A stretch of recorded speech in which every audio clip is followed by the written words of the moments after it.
नमस्कार दोस्तों, welcome to my YouTube channel. आज मैं क्लास 12 की सब्जेक्ट इंग्लिश में इंग्लिश व्याकरण से संबंधित मोस्ट इम्पॉर्टेंट टॉपिक लेकर आए हूँ। तो देखिए दोस्तों, आज का हमारा टॉपिक है ट्रांसफॉर्मेशन ऑफ सेंटेंस। आज मैं आप सभी लोगों को ट्रांसफॉर्मेशन ऑफ द सेंटेंस के बारे में बताऊंगी। तो देखिए दोस्तों, ट्रांसफॉर्मेशन से संबंधित बोर्ड एग्जाम की परीक्षा में 2 से 3 नंबर के क्वेश्चन पूछे जाते हैं।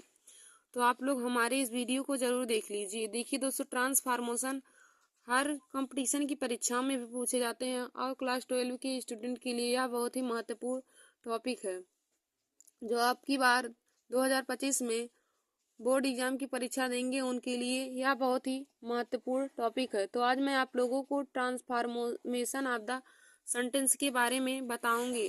ट्रांसफॉर्मेशन ऑफ द सेंटेंस, तो इसका हिंदी में हो जाएगा, यानी कि ट्रांसफॉर्मेशन ऑफ द सेंटेंस का अर्थ हो जाएगा कि वाक्यों का रूप परिवर्तन। ट्रांसफॉर्मेशन ऑफ सेंटेंस का हो जाएगा वाक्यों का रूप परिवर्तन। तो हम इसमें लिखेंगे कि ट्रांसफॉर्मेशन के परिवर्तन के निम्नलिखित नियम हैं। देखिए दोस्तों, ट्रांसफॉर्मेशन के नियम के परिवर्तन के निम्नलिखित नियम है। नंबर 1, हम ट्रांसफॉर्मेशन का परिवर्तन कैसे करेंगे। तो नंबर 1 है रिमूव टू। रिमूव टू यानी कि देखिए दोस्तों, टू को टू इस टी डबल ओ जो रहता है उसको हम टू भी कह सकते हैं या फिर टू पढ़ सकते हैं। तो टू को रिमूव टू यानी कि टू को हटा करके। फिर हमारा दूसरा है कैसे हम करेंगे, यूज टू यानी कि टू का यूज करके। फिर हमारा तीसरा दिया है कि चेंज द डिग्री, यानी कि डिग्री का परिवर्तन करके हम ट्रांसफॉर्मेशन ऑफ द सेंटेंस को बना सकते हैं। फिर हमारा अगला क्या है कि active to passive voice. Active से पैसिव वॉइस में हम परिवर्तन करके भी ट्रांसफॉर्मेशन ऑफ सेंटेंस बना सकते हैं। फिर हमारा अगला दिया है change the sentence condition. Change the sentence condition यानी कि वह अगर सिंपल टेंस में है तो हम पास्ट में बना के या फिर इंट्रोगेटिव या निगेटिव बना करके भी परिवर्तन कर सकते हैं। तो हमने आप लोग को बताया आज की ट्रांसफॉर्मेशन ऑफ सेंटेंस, यानी कि ट्रांसफॉर्मेशन ऑफ सेंटेंस का हिंदी में हो जाएगा वाक्यों का रूप परिवर्तन। ट्रांसफॉर्मेशन ऑफ सेंटेंस का मतलब होता है कि वाक्यों का रूप परिवर्तन करना। तो वाक्यों का रूप परिवर्तन हम निम्न नियम से कर सकते हैं। तो नंबर 1 हमने आप लोगों को बताया कि रिमूव टू। तो देखिए दोस्तों, रिमूव टू का मतलब जहाँ पे यदि सेंटेंस में टू आ जाए तो हम टू को हटाकर कैसे करेंगे। फिर हमारा दूसरा है यूज टू, तो हम टू का यूज कहाँ पे करेंगे। फिर हमारा तीसरा हमने आप लोग को बताया है चेंज द डिग्री, यानी कि डिग्री को बदल कर। डिग्री देखिए दोस्तों, पॉजिटिव, कंपैरेटिव, सुपरलेटिव तीनों डिग्री होती है। फिर हमारा चौथा क्या हो जाएगा, एक्टिव टू पैसिव वॉइस, यानी कि देखिए दोस्तों, एक्टिव से पैसिव वॉइस बदल कर भी हम ट्रांसफॉर्मेशन ऑफ सेंटेंस कर सकते हैं। एक्टिव से पैसिव वॉइस में चेंज करके हम ट्रांसफॉर्मेशन ऑफ सेंटेंस बना सकते हैं। फिर हमने अगला आप लोग को बताया पांचवा की change the sentence condition. Change the sentence condition यानी कि सेंटेंस की कंडीशन को परिवर्तन करके भी हम ट्रांसफॉर्मेशन ऑफ सेंटेंस बना सकते हैं।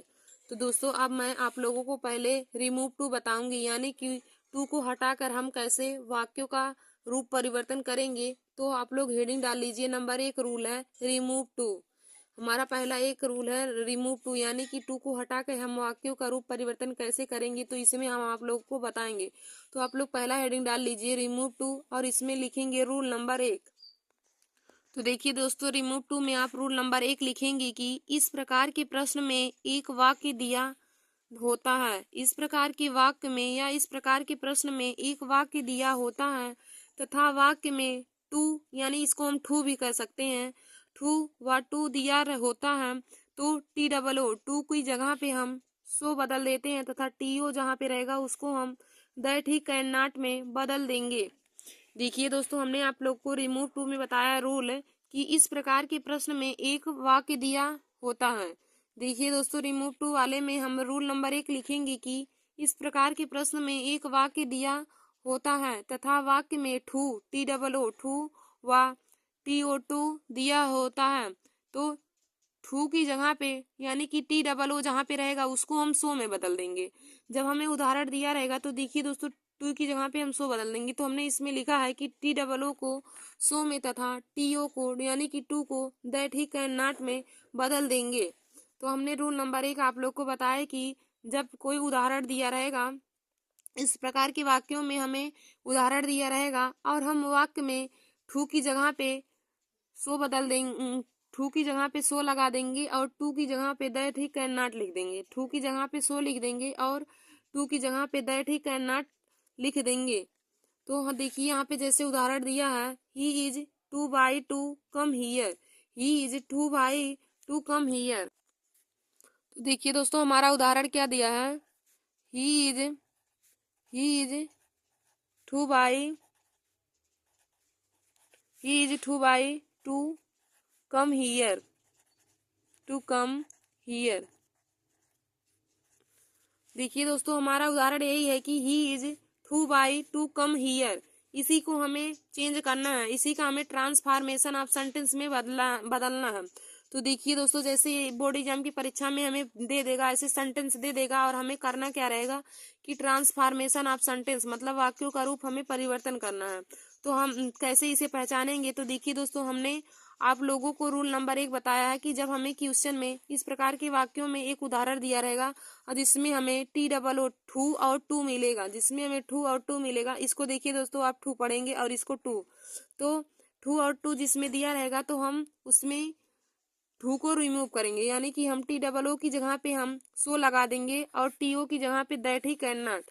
तो इसमें भी हमने आपको रूल नंबर 1 बताया कि जहाँ पे ठू रहेगा ठू को हम सो में तथा टू को दैट ही कैन नॉट में बदल देंगे। अब हम दोस्तों इसी की जगह पे इसका परिवर्तन करते हैं। तो यहाँ पे हो जाएगा ही इज हो जाएगा। अब ठू की जगह पे हमने आप लोग को बताया सो परिवर्तित करेंगे, तो ठू की जगह पे हम सो लिख देंगे तो हो जाएगा ही इज सो। फिर बाई का हमारा बाई हो जाएगा, बाई का बाई हो जाएगा और TO की जगह पे हमने आप लोग को बताया दैट ही कैन नॉट लगाएंगे, तो यहाँ पे हो जाएगा दैट ही कैन नॉट। फिर उसके बाद हमारा बचा है कम हियर, तो हम लिख देंगे that he can not come here, that he can not. तो अब देखिए यार दोस्तों हमारा ट्रांसफॉर्मेशन ऑफ सेंटेंस हमारा चेंज हो गया।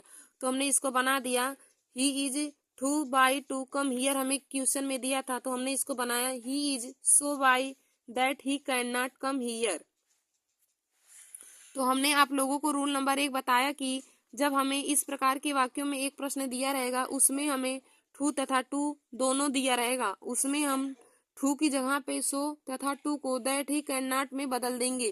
तो हमने यहाँ पे एक उदाहरण लिया दोस्तों, he is too by to come here. तो इसमें हम ठू की जगह पे सो और टू की जगह पे दैट ही कैन नॉट लिख देंगे और बाकी सभी शब्द को हम वैसे ही उसमें लिख लेंगे।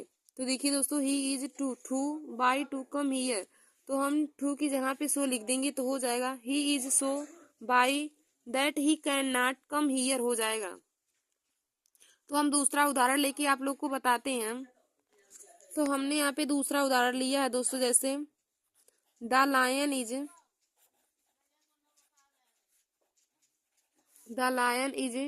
To weak, the lion is too weak to jump properly, to jump properly, to jump properly. देखिए दोस्तों हमने यहाँ पे दूसरा उदाहरण क्या लिया है कि the lion is too weak to jump properly, the lion is too weak to jump properly. तो देखिए दोस्तों इस भी उदाहरण में हमारा टू और टू आया है।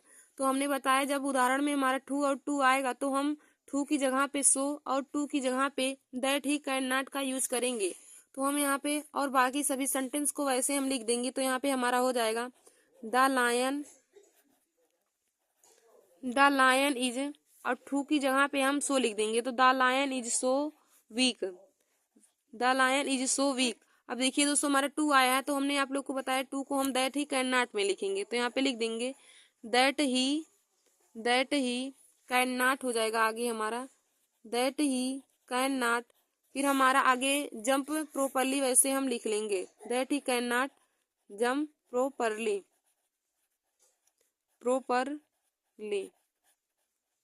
That he can not jump properly. तो देखिए दोस्तों हमने दूसरा उदाहरण लिया था कि the lion is too weak to jump properly.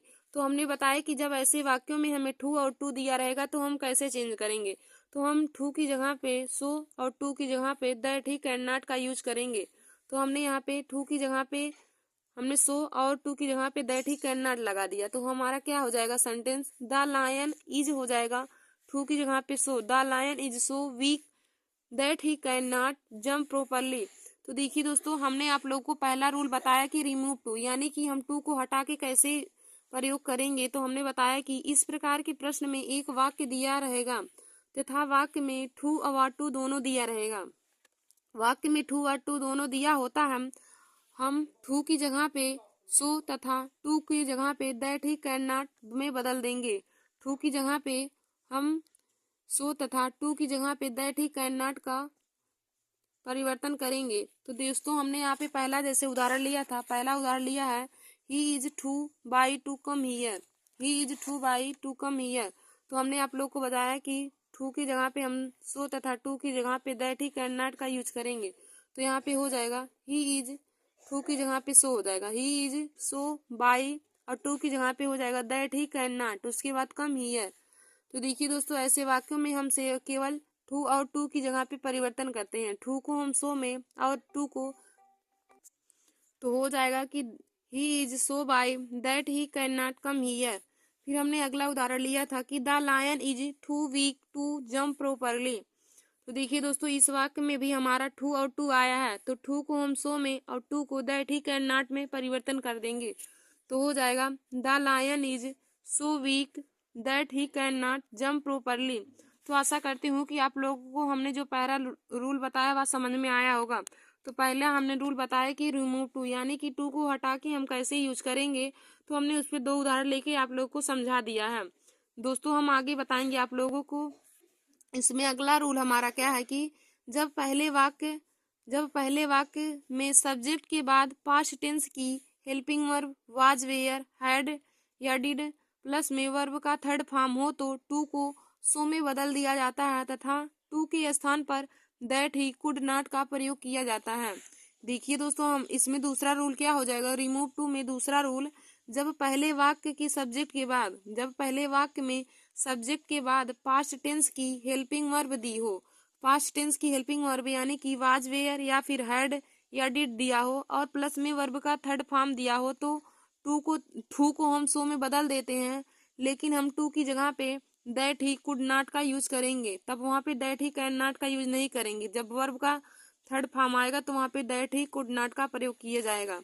तो जैसे उदाहरण हो जाएगा she was too tired to speak. तो देखिए दोस्तों, दूसरे रूल का उदाहरण क्या हो जाएगा, रूल नंबर दूसरा, उसका उदाहरण हो जाएगा she was too week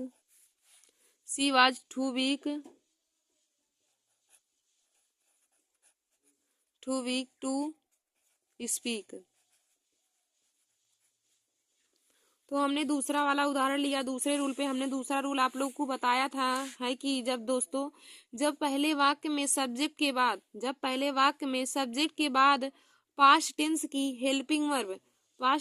helping verb यानी कि वाज वेयर हैड या डिड के साथ वर्ब की थर्ड फॉर्म आए तो टू को हम सो में बदल देते हैं तथा टू के स्थान पर दैट ही कुड नॉट का प्रयोग करेंगे।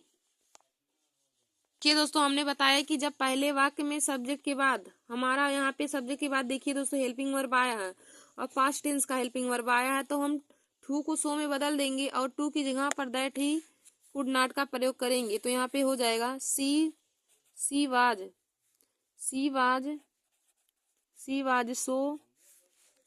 सो वीक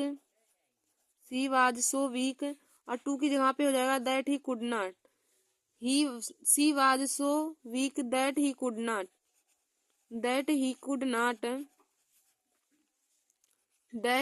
नॉट फिर आगे हमारा हो जाएगा स्पीक। फिर दोस्तों जैसे हमारा दूसरा है कि he was too fever tonight. हमने जैसे यहाँ पे दूसरा उदाहरण लिखा है he was too fever tonight, तो इसका हो जाएगा देखिए दोस्तों ही वाज की जगह पे हमारा वाज ही हो जाएगा और टू को हम सो में बदल देंगे, he was so fever he was so fever that he could not. अब टू की जगह पे यहाँ पे हो जाएगा that he could not night, could not night. तो दोस्तों आज मैंने आप लोगों को ट्रांसफॉर्मेशन ऑफ सेंटेंस में रिमूव टू का रूल बताया, तो आगे हम यूज टू का प्रयोग आप लोग को दूसरे वीडियो में बताएंगे। आज के लिए बस इतना ही। धन्यवाद दोस्तों। ऐसे हमारे वीडियो को देखने के लिए आप सब लोग हमारे YouTube channel Nancy success classes को सब्सक्राइब कर लीजिए। तो मैंने रिमूव टू में आप लोगों को दोनों उदाहरण बता दिया है। तो देखिए दोस्तों, रिमूव टू में हमें ऐसे वाक्यों में टू और टू दोनों दिया रहता है, तो टू की जगह पे हम सो का और टू की जगह पे दैट ही कैन नॉट का प्रयोग करते हैं। और जब वही हमारा पास्ट टेंस में चला जाता है तो टू की जगह पे हम सो का प्रयोग करते हैं और टू की जगह पे दैट ही कैन नॉट का यूज करते हैं। धन्यवाद दोस्तों।